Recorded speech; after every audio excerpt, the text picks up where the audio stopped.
ഒരു ബസ് കിട്ടിയിരുന്നുവെങ്കിൽ ഉദ്ഘാടനം നടത്താമായിരുന്നു. പത്തനംതിട്ടയിലെ രാഷ്ട്രീയ നേതാക്കൾക്ക് ഉദ്ഘാടനം ഒരു ഹരമാണ്. പത്തനംതിട്ടയിലെ KSRTC ഡിപ്പോയിൽ ഭരണം മാറിയാലും കാണുന്നത് ഉദ്ഘാടനത്തിന്റെ മാമാങ്കം മാത്രം. ഒരു ബസ് കിട്ടിയിട്ട് വേണം ഉദ്ഘാടനം നടത്താനെന്നത് പത്തനംതിട്ടയിലെ വലത് ഇടത് നേതാക്കൾക്കൊരു ഹരമാണ്. ഇതാണ് കഴിഞ്ഞ ദിവസം പത്തനംതിട്ട ഡിപ്പോയിൽ കണ്ട കാഴ്ചയും. മാനന്തവാടി ഡിപ്പോയ്ക്ക് ലഭിച്ച ബസ്സിന് പത്തനംതിട്ടയിൽ നിന്നും ഫ്ളാഗ് ഓഫ് കർമ്മം.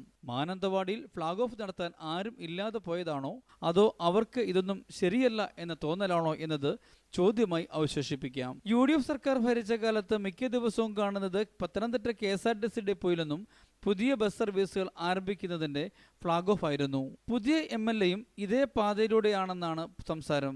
അല്ലെങ്കിൽ പിന്നെ മാനന്തവാടി ഡിപ്പോ ബസ്സിന് രാത്രിയിൽ പത്തനംതിട്ടയിൽ പച്ചക്കൊടി വീശേണ്ടതുണ്ടോ? അന്തർ സംസ്ഥാനം ഉൾപ്പെടെ പല സർവീസുകളും ഇവിടെ നിന്ന് ആരംഭിക്കുമെന്ന പ്രഖ്യാപനം കഴിഞ്ഞിട്ട് 6 മാസമായി.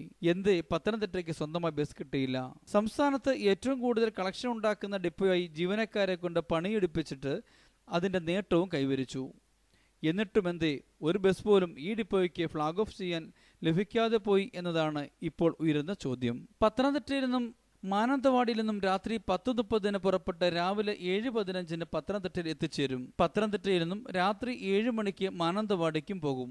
കോഴഞ്ചേരി, തിരുവല്ല എന്നിവിടങ്ങളിൽ മാത്രമാണ് പത്തനംതിട്ട ജില്ലയിലെ സ്റ്റോപ്പുള്ളത്. ശബരി സൂപ്പർ ഡീലക്സ് എന്ന പേരിലാണ് ബസ് സർവീസ് നടത്തുന്നത്.